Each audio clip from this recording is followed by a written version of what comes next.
Welcome back, ladies and gentlemen. This is the Bearable Bull here. And I got this aggressively average content for you today. As ladies and gentlemen, I just had a live stream with Crypto for Life 68J over here on YouTube. And I would highly recommend all of you give him a follow. And please tune in to the conversation we had, as it was very important. And I think the conversation we had will provide a lot of value to a lot of people's lives. But with that being said, I believe we're at an important point in the crypto market today, and we're going to break it down step by step. Kevin Cage, who I highly recommend all of you follow, is one of my favorite researchers and chart analysts and a personal friend of mine. And every time he makes a post like this, you have to pay sincere attention. Garlinghouse stated recently he believes a $5 trillion market cap is possible by the end of year for the crypto space, and that is coming from the Ripple CEO. That's not clickbait. That's not nonsense. That is coming directly from Brad Garlinghouse. The Gemini COO called for a $150,000 Bitcoin this year. Tim Draper called for a $250,000 Bitcoin this year. And while nobody knows the exact top that will come in, holy shit, when these CEOs start talking this bullishness, you need to pay extremely close attention because their credibility is on the line here. And while I do say decipher the lizard talk and pay attention to the news for the classes versus the news for the masses, I do believe this is one of those moments where they're telling you conservatively what they truly think is going to happen. I think it's possible that we could see astronomical levels for some of the cryptos we're putting money into right now. And by the end of this market, when everything's said and done, we're about to see a fireworks display in our portfolios. Medico and Ripple project a $10 trillion crypto market by 2030. And at the exact same time, we got some important inflation data saying month over month, the expected was a 0.3% increase for inflation when it was actually 0.4%. And they expected it to be 3.4% inflation, but it's actually 3.5. Guys, does anyone actually believe any of this nonsense anymore? Do we really believe this is where inflation is? Like, I just bought some groceries the other day, and a banana cost me $25. No, I'm kidding, of course. But I could see the day where it gets there. Guys, imagine if one day inflation got to the point and the food supply chains got to the point to where the food you know and love is 3 to 5 times the price it is now. That would make basic costs of living unaffordable. That is when revolutions start. And guys, I'm trying to prevent you from being on the bad side of this. We talked about earlier this week how rate cuts are being projected by the Fed, and the first of which could come as soon as June. They could also have emergency rate cuts at any given moment due to any number of black swan events that they could declare. This is what you need to realize. This inflation will be excellent for the crypto prices. The more money there is in circulation, the more value that can be put into these crypto coins. I hope you all understand what I mean. Expand your realities and your mindset. Brad Garlinghouse from Ripple has stated in the United States there are only 2 cryptos that have full-blown regulatory clarity: Bitcoin, and because of the fight we had in the courts, XRP. Only these 2 cryptos have full-blown clarity, and guys, we're about to see that play out. Ethereum is in the crosshairs of the SEC. Gary Gensler is looking to take the fight to Ethereum potentially. That does not mean Ether will fail, but it does mean ETHgate is going to get a lot of traction. As for a lot of you paying attention to ETHgate, Stephen Naroff was just interviewed numerous times by James O'Keefe. And oh, my friends, the floodgates will open with that conspiracy.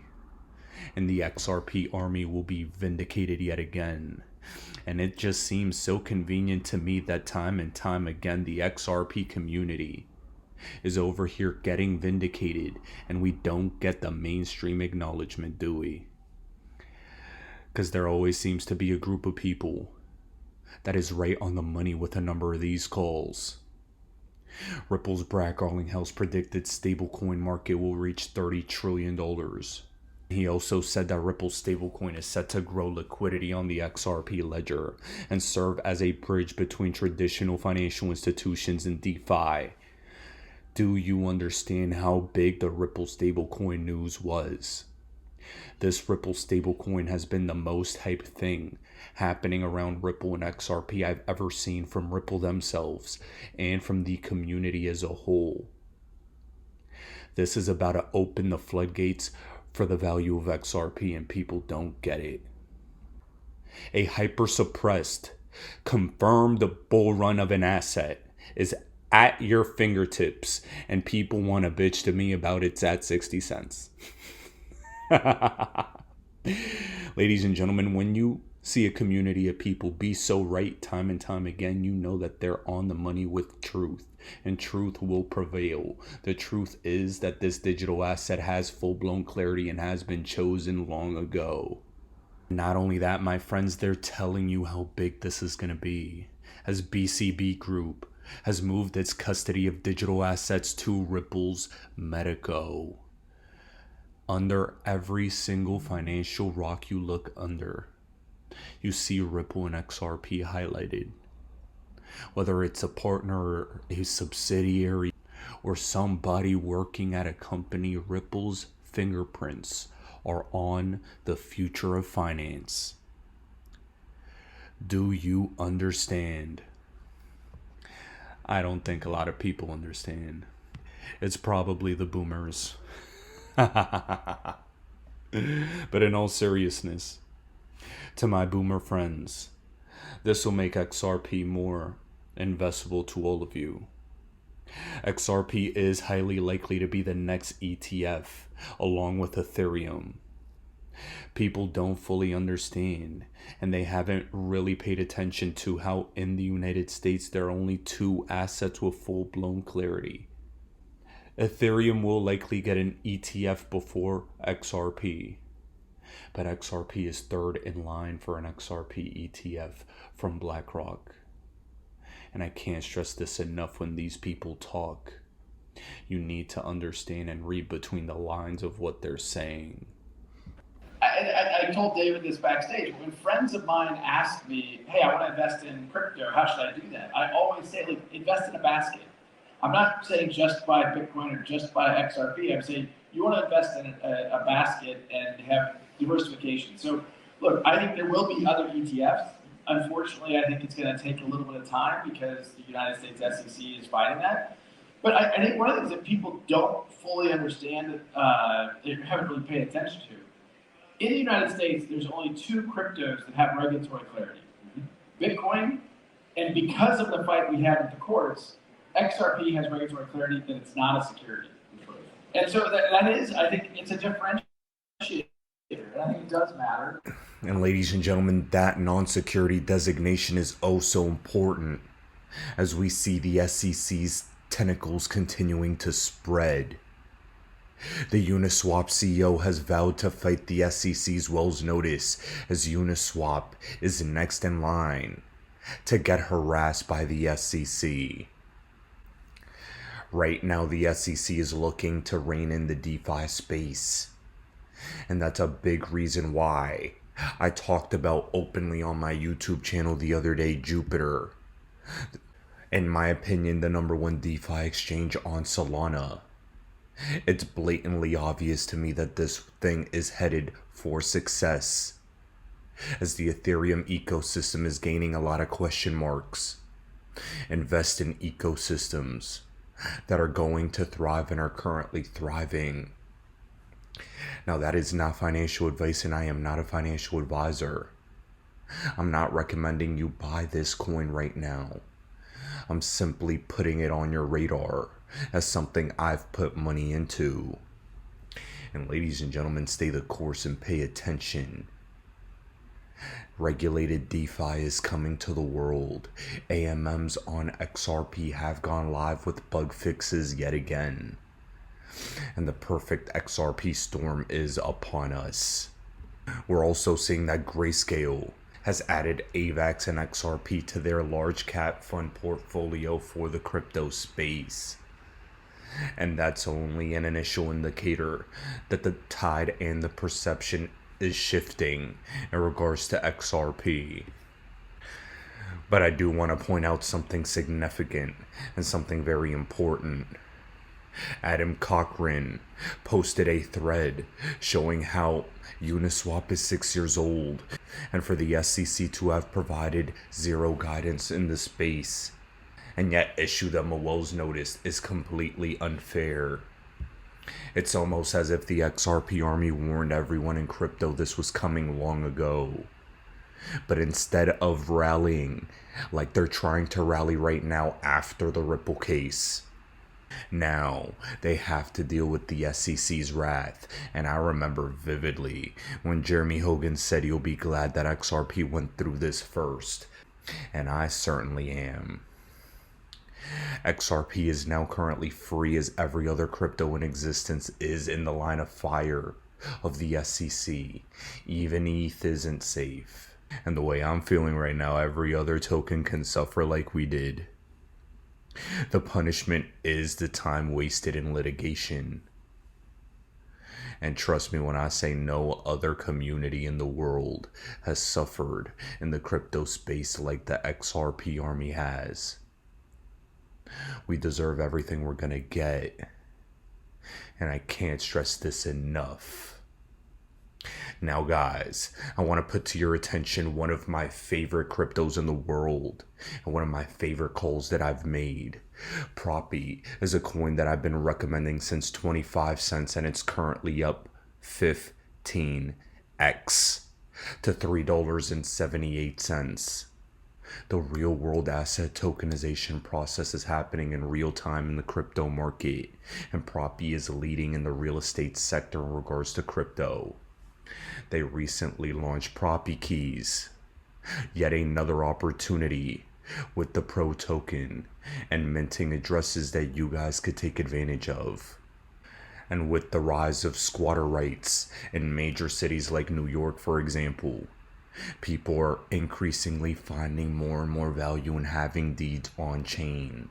And this is where the world is gonna go. Ladies and gentlemen, profits like this are being made by my community and communities across the world right now in this space. It's 15x this bull market on this coin already. And there are plenty of other coins that I reveal, that I talk about, that will make RY similar to this. And guys, I am posting yet another powerful gem at a great entry point right now that I think is gearing up to have another aggressive move that I think you all need to look into.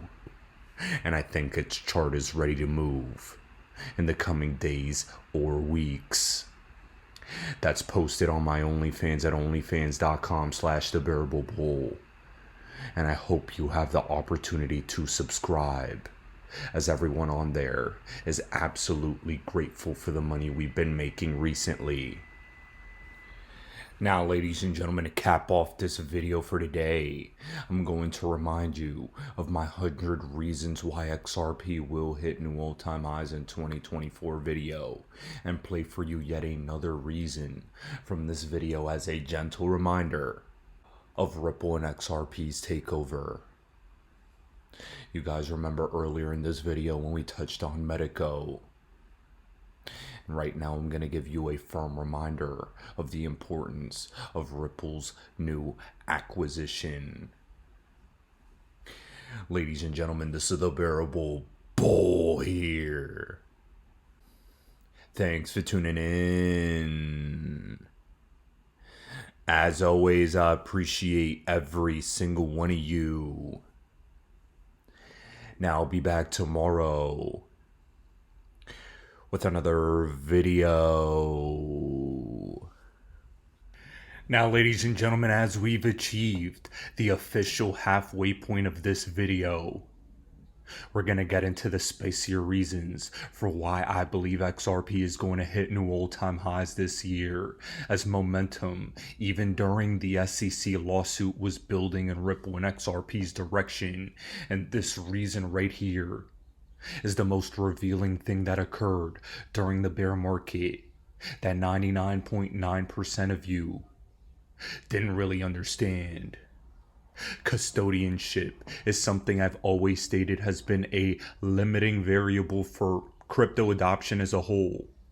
And here, Ripple has been spending their reserves on acquiring custodians, high-tech, high-level custodians.